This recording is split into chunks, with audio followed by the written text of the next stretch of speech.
chickens.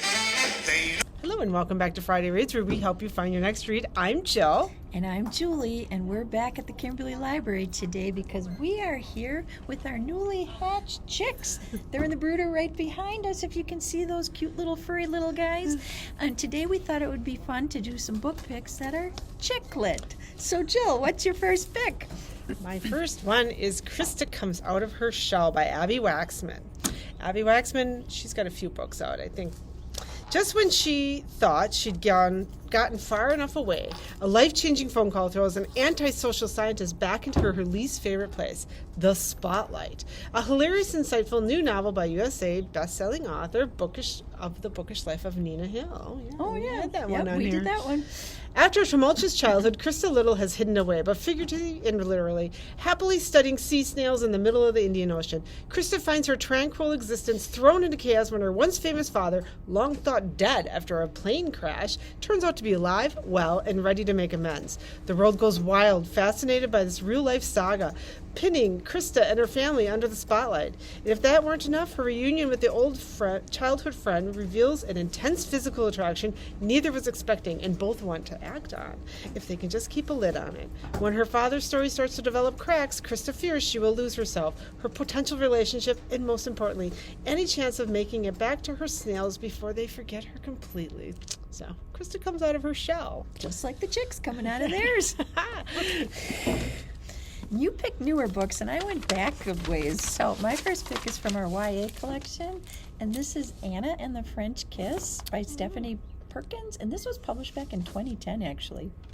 Anna is looking forward to her senior year in Atlanta, where she has a great job, a loyal best friend, and a crush on the verge of becoming more, which is why she is less than thrilled about being shipped off to boarding school in Paris, until she meets Etienne St. Clair, smart, charming, beautiful, including a serious girlfriend. He has it all. But in the City of Light, wishes have a way of coming true. Will a year of romantic near misses end with their long-awaited French kiss? This is actually the first book in a series, which continues with Lola and the Boy Next Door. So if you want something from the YA collection, chick-lit, Anna and the French Kiss. I feel like the YA is like a lot of really good chick lit. It doesn't get too bad, Some people like their chick lit to be light and not have anything bad happen. So I don't think anything bad happens in this one either. This is my next read. Emily Henry, Funny Story. This is brand new. She just published it April 23rd. A shimmering, joyful new novel about the pair of opposites with the wrong thing in common. Daphne always loved the way her fiancé Peter told their story. How they met on a blustery day, fell in love over an errant hat, and moved back to his lakeside hometown to begin their life together. He really was good at telling it, right up until the moment he realized he was actually in love with his childhood best friend, Petra. Which is how Daphne begins her new story, stranded in a beautiful Wading Bay, Michigan, without friends or family, but with a dream job as a children's librarian that barely pays the bills, and proposing to be roommates with the only person who would possibly understand her predicament, Petra's ex, Miles Nowak. Scruffy and chaotic, with a penchant for taking solace in the sounds of heartbreak love ballads, Miles is exactly the opposite of practical button-up Daphne, whose coworkers know so little about her that they have a running bet that she's either FBI or witness protection. The roommates mainly avoid each other until one day, while drowning their sorrows, they form a tenuous friendship and a plan. If said plan also involves posting deliberately misleading photos of their summer adventures together, well, who could blame them? But it's all for show, of course, because there's no way Daphne could actually start a new chapter by falling in love with her ex-fiance's new fiance's ex. Right? So I picked this one because Emily Henry says summer to me, so. I hate to admit I have never read an Emily Henry book. Well, so you should. If anybody watching has one that's their favorite and tell me I should read it, I will do it this summer, so. Can hear the chicks chirping behind me. The second pick for me is I've Got Your Number by Sophie Kinsella, also kind of a popular chick lit author. And this is back from 2011. Poppy Wyatt has never felt luckier. She's about to marry her ideal man, Magnus Tavish, but in one afternoon, her happily ever after begins to fall apart. Not only has she lost her engagement ring in a hotel fire drill, but in the panic that follows, her phone is stolen. As she paces shakily around the lobby, she spots an abandoned phone in a trash can. Finders keepers, right? Now she can leave a number for the hotel to contact her when they find her ring. Perfect! Well, perfect except that the phone's owner, businessman Sam Roxton, he doesn't agree. He wants his phone back and doesn't appreciate Poppy reading his messages and wading into his personal life. What ensues is a hilarious and unpredictable turn of events as Poppy and Sam increasingly upend each other's lives through emails and texts. As Poppy juggles wedding preps, mysterious phone calls, and hiding her left hand from Magnus because she doesn't want him to know she lost that ring, she soon realizes that she is in for the biggest surprise of her life. So I've got your number. Sounds like a cute chick lit pick. She's got a ton of them, Yeah, too. she does. My next one is Nora Goes Off Script. This is from 2022 by Annabelle Monaghan, which I'm not familiar with this author, but Nora's life is about to get a rewrite. Nora Hamilton knows the formula for love better than anyone. As a romance channel screenwriter, it's her job.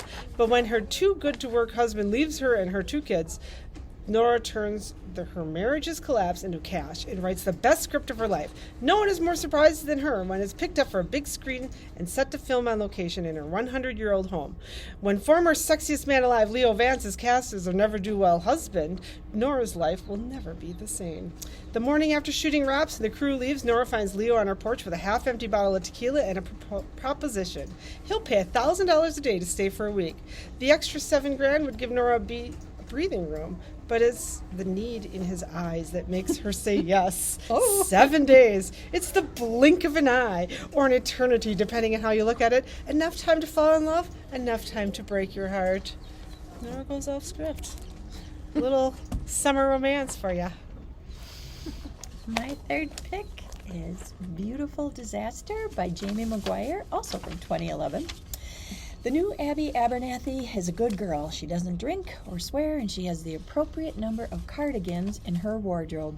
Abby believes she has enough distance from the darkness of her past, but when she arrives at college with her best friend, her path to a new beginning is quickly challenged by Eastern University's walking one-night stand.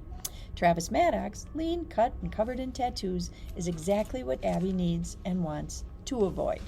He spends his nights winning money in a floating fight ring and the days as the ultimate college campus charmer. So, always like those bad boys in these books. Intrigued by Abby's resistance to his appeal, Travis tricks her into his daily life with a simple bet. If he loses, he must remain abstinent for a month. If she loses, she must live in Travis's apartment for the same amount of time. Either way, Travis has no idea that he has just met his match. So, Beautiful Disaster. Falling for a bad boy. That one has been on my list for a long time to read. So my next one, this looks like summer to me too. Chick lit. Every Summer After, by Carly Fortune. They say you can never go home again, and for Persephone Fraser, ever since she made the biggest mistake of her life a decade ago, that has felt too true. Instead of glittering summers on the lakeshore of her childhood, she spends them in a stylish apartment in the city, going out with friends, and keeping everyone a safe distance in her heart, until she receives the call that sends her racing back to Barry's Bay into the orbit of Sam Florek, the man she never thought she'd have to live without. For 6 summers, through hazy afternoons in the water and warm summer nights working in the family restaurant and curling up together with books, medical textbooks for him, and work-in-progress horror stories for her, Percy and Sam have been inseparable. Eventually, that friendship turned into something breathtakingly more before it fell spectacularly apart. When Percy returns to the lake for Sam's mother's funeral, their connection is as undeniable as it has always been. But until Percy can confront the decision she made and the years she spent punishing herself for him, they'll never know whether their life might be bigger than the biggest mistakes of their past. Told over the course of 6 years and 1 weekend, Every Summer After is a big, sweeping, nostalgic look at love and the people and the choices that mark us forever. So that sounds fun. Like Good summer read. My fourth pick is Lisa in Love by Fallon Ballard, and this one's actually a more current pick. This is from 2022. This is Beach Read meets The Flat Chair, and we have talked about both those books before. So this is a warmly funny and delightfully sharp debut rom-com about a down-on-her-luck young woman who turns an innocent mix-up between a dating app and a roommate app into a new chance at love. After getting passed over for an overdue and much-needed promotion, Sadie Green is in desperate need of 3 things: a stiff drink, a new place to live, and a one-night stand. When one drink turns into one too many, Sadie mixes up a long-ignored dating app for a roommate finding app and finds herself on the doorstep of Jack Thomas's gorgeous Brooklyn brownstone. Too bad she's more attracted to his impressive real estate than she is to the man himself. Jack, still grieving the unexpected death of his parents, has learned to find comfort in video games and movie marathons instead of friends. So while he doesn't know just what to make of the vivaciously verbose Sadie, he's willing to offer her his spare bedroom while she gets back on her feet. And with the rent unbeatably low, Sadie can finally pursue her floristry side hustle full time. The two are polar opposites, but as Sadie's presence begins to turn the brownstone into a home, they both start to realize they may just have made the deal of a lifetime. Nice. So, lease on love. If you like the beach read or the flat chair, this is Beach Read meets the flat chair. Beach Read by Emily Henry. Yes. So my next one is by Julie Murphy. This author, I really like her because she writes about thicker heroines, that they're not skinny girls. If the Shoe Fits by Julie Murphy. This was published in 2021. After having just graduated with a degree in shoe design, she's trying to get her feet on the ground. Cindy is working for her stepmother, who happens to be the executive producer of America's favorite reality show, Before Midnight. When a spot on the show needs filling ASAP, Cindy volunteers, hoping it might help her jumpstart her fashion career, or at least give her something to do while her peers land jobs in the world of high fashion. Turns out being the only plus-size woman on a reality dating competition makes a splash, and soon Cindy becomes a body positivity icon for women everywhere. What she doesn't expect, that she may just find inspiration and love in the process. Ultimately, Cindy learns that if the shoe doesn't fit, maybe it's time to design your own.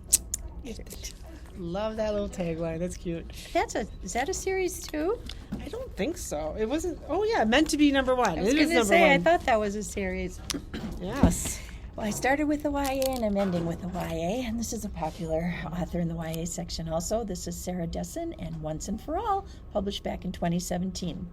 As bubbly as champagne and delectable as wedding cake, Once and For All, which is her 13th novel, is set in the world of wedding planning where crises are routine.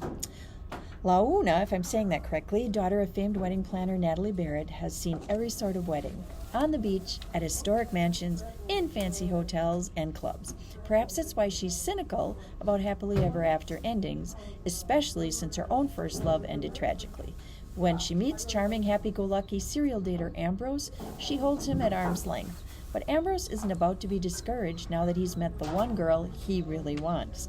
Sarah Dessen's many fans will adore this book, a richly satisfying, enormously entertaining story that is everything. Humor, romance, and an ending both happy and imperfect, just like life itself. So Once and For All by Sarah Dessen. That's an author I haven't read, and I want to. I'm putting her on my list. Well, we hope we helped you find some good chick lit to read this summer. Come on into the Kimberly Library and take our peek at our adorable little chicks that hatched this week. We'd love to see you come in. Ms. Ann's got some story times next week planned, so come on and see them while they're here. I guess they're going May 20th.